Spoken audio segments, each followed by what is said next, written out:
కేంద్ర రాష్ట్ర ప్రభుత్వాలు రైస్ మిల్లులపై అనేక ఒత్తిళ్లు చేయడం వల్ల ఈ మధ్య కాలంలో పెద్ద ఎత్తున కూడా రైస్ మిల్లుల యజమానులు ఆత్మహత్యకు పాల్పడుతున్నారనే ఉద్దేశంతో ఈరోజు మనం సూర్యాపేట జిల్లా కలెక్టరేట్ కార్యాలయం వద్ద గోవిందరావు గారు ఆధ్వర్యంలో కలెక్టరేట్ వినతి పత్రం ఇచ్చారు. అసలు ఉద్దేశం ఎందుకు వారు మరి అన్న నమస్తే అన్న.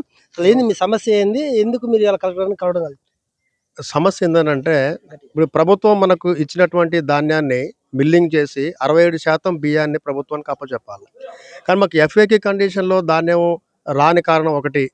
తర్వాత ఈ డిఫాల్ట్ కావడానికి ప్రధాన కారణం ఏందని చెప్పేసనంటే, సరైన సమయంలో ఇచ్చినటువంటి ధాన్యాన్ని తాలూకు బియ్యాన్ని సరైన సమయంలో ఈ ప్రభుత్వం తీసుకోలేకపోవటం ఒకటి. దాని తాలూకు ఈ ఎఫ్‌సీఐలో గోదాములు ఖాళీ లేకపోవటం. ఈ తదితర కారణాల వల్ల గూడా ఈ వెనకబాటుతనం ఒకటి వచ్చింది. మనము బియ్యము సరైన సమయంలో పెట్టకపోవటంలో.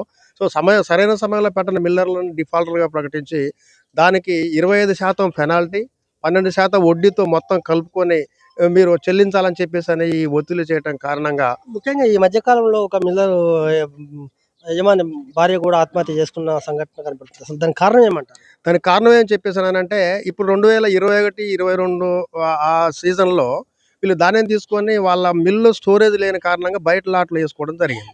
వచ్చిన అకాల వర్షాలకి, తదితర ఈ ప్రకృతి వైపరీత్యాల కారణంగా అవి మొత్తం చెడిపోయింది ధాన్యం. చెడిపోయిన ధాన్యాన్ని మిల్లింగ్ చేసి ప్రభుత్వానికి పెట్టాలని చెప్పేసనంటే సరైన సమయంలో ఇవ్వలేకపోవటం ఒకటి, అది సరైన క్వాంటిటీ లేకపోవటం ఒకటి.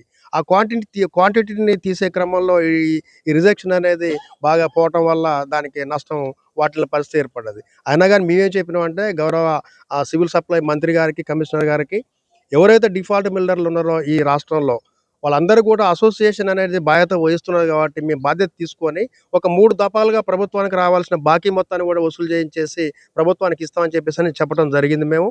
సో, దానికి మేమన్నామనంటే, మీరు దొడ్డు ధాన్యం ఇచ్చిర్రు మాకు. వాటి స్థానంలో మరి దొడ్డు ధాన్యమే తీసుకోవాలి మీరు. కాబట్టి మీరు ఎఫ్‌సీ అక్కడ నిబంధనల మేరకు ఏందనంటే, దొడ్డు ధాన్యం తీసుకునేదానికి సమయం లేదు. వాళ్ళు కట్ ఆఫ్ చేసేసారు. దాన్ని సమయం తీసుకునే దానికి ఎక్స్‌టెన్షన్ ఇవ్వలేదు. మరి మీరు తీసుకోవాలి. మరి సివిల్ సప్లై డిపార్ట్మెంట్ దొడ్డు ధాన్యం తీసుకోవట్లే కదా! దాని స్థానంలో మేము మార్కెట్‌లో సన్నధాన్యాన్ని కొని, ఇలా ప్రభుత్వం ఏదైతే ప్రతిష్టాత్మకంగా చేపట్టినటువంటి సన్నబియ్యం పంపిణీ కార్యక్రమం ఉందో దానికి మేము సహకరిస్తాం.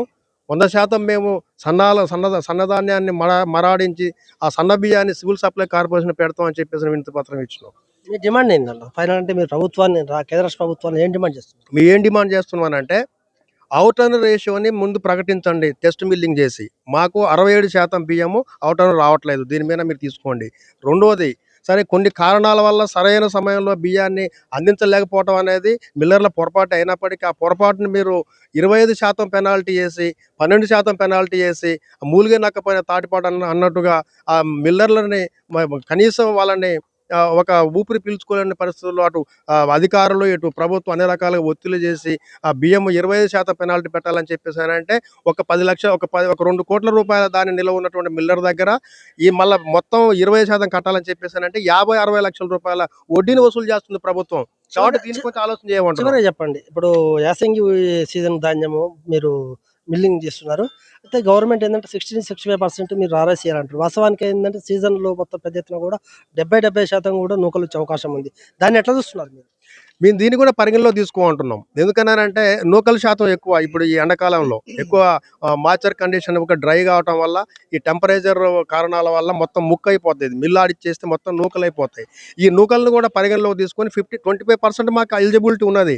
మిగతా అడిషనల్‌గా వచ్చేటువంటి 20%, 15% దాన్ని పరిగణలోకి తీసుకొని మిల్లర్‌కి దీన్ని మీరు రీబేట్ లాగా క్వింటాల్‌కి మాకింతని కట్టిచ్చేసేస్తే ఆ నష్టాన్ని కూడా భరించి మీకు ఇవ్వాల్సిన బియ్యాన్ని సకాలంలో అందిస్తామని చెప్పేసని అంటున్నాం మేము. ఇప్పుడు అకాల వర్షాలకు ధాన్యం తడుస్తది. ప్రభుత్వం ఏం చేస్తుందంటే ప్రతి ఒక్క రైతు దగ్గర తడిసిన ధాన్యం కూడా ఖరీదు చేస్తామని మీకు ఒప్పిస్తున్నారు. ఆ ధాన్యం వల్ల కూడా మీకు ఎఫెక్ట్ వస్తుంది. ప్రభుత్వాన్ని ఏమైనా డిమాండ్ చేస్తున్నారు మీరు? ఖచ్చితంగా డిమాండ్ చేస్తున్నాం మేము. ఎందుకనంటే, మీరు ఏదైతే మాకు ధాన్యం పంపించిరో ఆ ధాన్యాన్ని మిల్లింగ్ చేసి మీకు పంపిస్తాం తప్ప, ఎఫ్ఏవి కండిషన్‌లో మేము ఇయ్యాలని చెప్పేసంటే తడిసిన ధాన్యం అనేది మొత్తం డిస్కలర్ అయిపోతది, డ్యామేజ్ అయిపోతది. ఈ నష్టాన్ని మేము భరించలేము. కాబట్టి ఏందనంటే, ఎట్లయితే మీరు ధాన్యాన్ని ఇచ్చిరో అదే బియ్యాన్ని తీసుకోండి మీరు. అదే మా డిమాండు. మేమిక్కడ ప్రాసెసింగ్ చేసి ఎక్కడ మేము ఎఫ్‌సీఐ పంపియాలని చెప్పేసనంటే, ఎఫ్ఏకి ధాన్యం పంపలేక మిల్లర్‌కి పంపించి తడిసిన దాన్ని, మొలకెత్తిన దాన్ని ప్రభుత్వాలు కూడా మేమేం గుర్తు చేస్తున్నామంటే, వర్షాలు రాగానే రైతాంగం మొత్తం కూడా ఇబ్బంది పెడుతుర్రు అని చెప్పేసి రైతులను ఆలోచించడం మంచిదే. కానీ తడిసిపోయిన ధాన్యాన్ని, మొలకెత్తిన ధాన్యాన్ని చివరి గింజ వరకు కొంటామని ప్రకటన చేసిన ఈ ప్రభుత్వం అసలు ఆ ధాన్యాన్ని ఏం చేస్తామన్న దాని మీద ప్రకటన చేయదు. అది మిల్లర్‌కి ఇస్తది. మిల్లర్ ఏం చేయాలి? ఎఫ్ఏకి కండిషన్‌లో 25% నూకల్ని దాంట్లో అడ్జస్ట్ చేయాలి. డిస్కలర్ అడ్జస్ట్ చేయాలి 5%, 5% మే డ్యామేజింగ్ చేయాలి. ఇవన్నీ తీసేస్తే ఎవరు మిల్లర్ ఏ రకంగా చేయగలుగుతారనే దాని మీద కూడా కొంచెం ఆలోచన చేయాలి ప్రభుత్వం అంటున్నాం మేము. మనం చూస్తున్నాము ఇక్కడ రారైస్ మిల్లర్స్ అంతా కూడా పెద్ద ఎత్తున కూడా కలెక్టర్ గారికి వినతిపత్రం ఇవ్వడం జరిగింది. నిరసన కూడా తెలుపుతున్నారు. ఎందుకంటే మాకున్నటువంటి బాధలన్నీ కాదు. ఎందుకంటే ఖచ్చితంగా మా మీద కేసులు చేస్తున్నారు. కేసులు కాదు, మాకున్నటువంటి బకాయిలు అయితే ఏదైతే ఉందో ఖచ్చితంగా మేము చెల్లిస్తాం. పెనాల్టీ కూడా రద్దు చేసుకోవాలి, ఉపసంహరించుకోవాలి. అంతేకాదు అకాల వర్షాలు వస్తే దక్షిణ ధాన్యం కూడా మేము మాకు పంపిస్తున్నారు. దానివల్ల మేము ఇబ్బంది పడుతున్నాం. ఖచ్చితంగా ప్రభుత్వం ఒకసారి స్పందించవలసిన అవసరం ఎంతైనా ఉంది. మమ్మల్ని ఆదుకోవాల్సిన అవసరం ఎంతైనా ఉంది. ఎందుకంటే మనం ఇటీవల కాలం చూస్తున్నాము, ఆ రైస్ మిల్ యజమానులు ఆత్మహత్యలకు కూడా పాల్పడుతున్న సంఘటన. ఎందుకంటే కేసుల పరంపర కొనసాగుతున్న నేపథ్యంలో, వాళ్ళపై దాడులు జరుగుతున్న నేపథ్యంలో ఇలాంటి సంఘటనలు జరుగుతున్నాయి. ఇలాంటి సంఘటనలు పునరావృతం కాకుండా రాష్ట్ర ప్రభుత్వాలు ఆదుకోవాలని కూడా వీళ్ళంతా పేర్కొంటున్నారు. అధికారులు మీ సమస్యలను పట్టించుకోవట్లేదా? నెలల తరబడి మిమ్మల్ని ఇబ్బంది పెడుతున్నారా? మీ సమస్యకు ఎవరు స్పందించడం లేదా? అయితే ఆలస్యం చేయకుండా వెంటనే క్యూన్యూస్ కు కాల్ చేయండి. సంప్రదించాల్సిన నెంబర్లు 8143001981. మీ తరపున మేం బాధ్యత తీసుకొని మీ సమస్యను అధికారుల దృష్టికి తీసుకెళ్తాం. పబ్లిక్ వాయిస్, సామాన్యుడి ప్రశ్నాస్త్రం, ప్రతి గురువారం ఉదయం 11 గంటలకు మీ క్యూన్యూస్ లో.